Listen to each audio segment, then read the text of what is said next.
Hello and welcome to this channel where I talk about marriage, relationships and parenting. If that's something that you're interested in, like and subscribe. Marriage is amazing and it starts with the dating process. Today I'll be sharing about the foundations in marriage. What are those things that we do that lay a good foundation, an excellent foundation, a foundation that whether the storms of life come or very bad things come, the marriage will still stand and continue to thrive. Or the foundation that is shaky, not so good, and when just something small comes, suddenly everything crumbles down. I am reminded of a story of two men, one that built his house on a rock. It was so hard, it was really hard to build. It even took him more time, but eventually the house got done. And when the storm came, it really raged, but nothing happened. They were just tucked in the house and good to go, But on the other hand, there was this man that built his house on the sand. Building was really fast, and everything looked on point. Unfortunately, when the storm came, water levels, actually the house crumbled and they had to seek refuge in the other house of the man that built his house on a rock. That shows us that foundations are very important and we lay them in the dating process.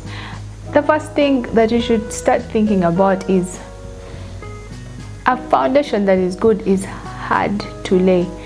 The process of laying that good foundation is difficult. It sounds, everything you do sounds extremely foolish, extremely unusual. But let's go back to the other story. The man that built his house on the rock. Just imagine a rock. You have to keep, just trying to dig a hole in a rock is not something that you just, and suddenly you have that hole. You have to keep hitting, caving it or carving it, that word, and eventually you have that hole, and you put a pole on this other side. It's hard work. It's really hard work. It takes a lot of strength. It takes a lot of resilience. It takes a lot of consistency. It takes time for it to be built, and that's the same thing that you're going to do in your relationship. That is actually going to that is heading into marriage. Speaking the truth, sharing the truth, and being accountable to your partner, that girlfriend or that boyfriend, sometimes can really be hard. There are certain things that we have in our closets that you don't want to talk about. You're very uncomfortable. They remind you of bad things. They trigger certain bad memories, and you react a certain way. There are certain things that you don't want to share about your family that are a bit heavy, or you're embarrassed about, or things about you that you're embarrassed about. You're thinking, how is he going to take it when I tell him I did ABCD when I was in my 20s, or I used to live a life that was like this? How is she going to take it? I mean, this person is meeting me, but they're only seeing the latest version of me, but they don't know my past. How are they going to take it when they see me, in when I tell them I used to do this, I used to be like this, this is how my family is like, and all that. Remember, you are preparing to stay with this person for the rest of your life. You are preparing for marriage. You're not playing games. You're not as if trying to take them for a ride. You are serious. That means that you have to gain some muscle, some courage, and actually tell them. Truth is very difficult to share, but it's the best thing to do. I always tell children that speaking the truth is hard, but it's the right thing to do. And the Bible says the truth will set you free. The truth will make you free. Why wait until maybe somebody drops a bomb in your spouse's ear about you 2 years down the road after saying I do, and it triggers a fight, and they feel so betrayed, they feel so abandoned, they feel like you didn't trust them. Why would you wait for that? The time before marriage, before talking about before settling down, before going down the altar, walking down the aisle, have these conversations. Tell them, I know that you're interested in me, you want to spend the rest of your life with me, which is amazing, and I'm excited about it. However, in my family, you know, this and this, or when I was at the university, such and such a thing happened to me, and I'm struggling with this. So it's good to speak the truth, to let it out. The man that built his house on a rock, it was a hard process. Yes, you go through a hard process, letting it out, being vulnerable, but you had better do it now, so that when the person is getting into that commitment with you, they know that, okay, this is what he is dealing with, this is what she is coming with, this is what she went through, and they are more aware. And every time you react in a certain way, or you're asking certain questions, it doesn't come out as very, very strange, because they have a background and they know how to handle you better.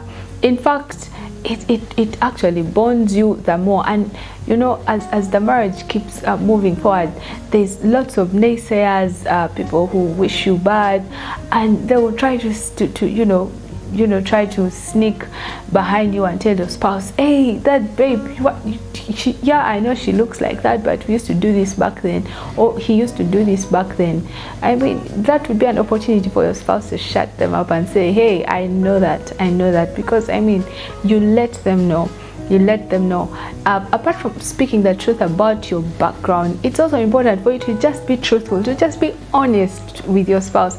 We are living in a world where people say, yeah, why would you tell her that you're actually here? Someone you call up that person you are committed to, and you're asking them, where are you, and they tell you, I'm headed to this place, and yet they're moving in the opposite direction, or I'm 5 minutes away, and yet they're like an hour away. Why not just develop that habit of speaking the truth? And yeah, the more you speak the truth, the more your partner is much more confident about you. Just imagine, you've always lied. I'm coming, you don't come. I will do that, you'd never do it. I will come through for you, you never come through for them. I am here, I'm actually around, I'm around this petrol station, and actually you're not there, you're like miles away.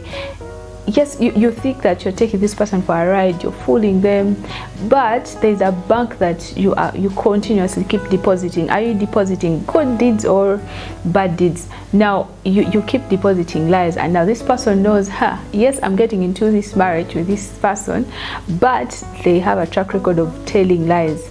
And with time, as much as this other person thinks that I know I can deal with that, they'll always tell lies, but I know, and it's okay. I love him or I love her, and we are good to go, except for that part, we are good to go. I'll bear. But there comes a time when maybe you are caught up in a certain situation where you're completely honest. Honestly speaking, you are not the victim. I mean, you didn't cause that, or just an inappropriate picture with somebody else, or a certain situation that can be misunderstood, and you're trying to tell your spouse, you know what, honey, this is not what you think it is. Really, you already have a track record of being a liar. Why would they believe you?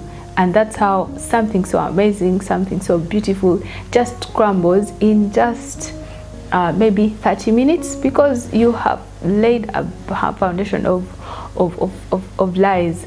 At the end of the day, choosing to lay the wrong foundations is eventually a setup for failure in your marriage, or it's a setup for a marriage full of hardships, full of storms, full of constant pulling ropes, full of constant fights, because your partner is screaming. They may not be telling you directly, but they're screaming at behind every statement they make, behind every action, every move, every secret account they open, every extra extra thing they do for themselves that does not involve you. They're screaming, I know that you are a liar, I know that you are you're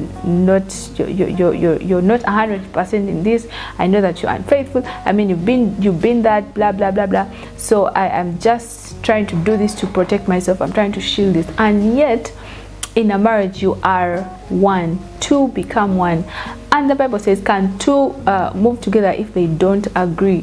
So you find yourselves disagreeing on so many things because this person already has a certain picture that you painted in the dating process, in the early times.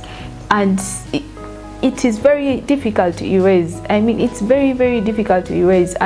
But it's also possible to erase if through a whole process. But why would you go through such a long process of trying to rebuild something that you can actually build in the initial stages? Well, that's what I had for you today. Don't forget to like, subscribe, and turn on the bell notification for more uplifting content like this. See you in the next video.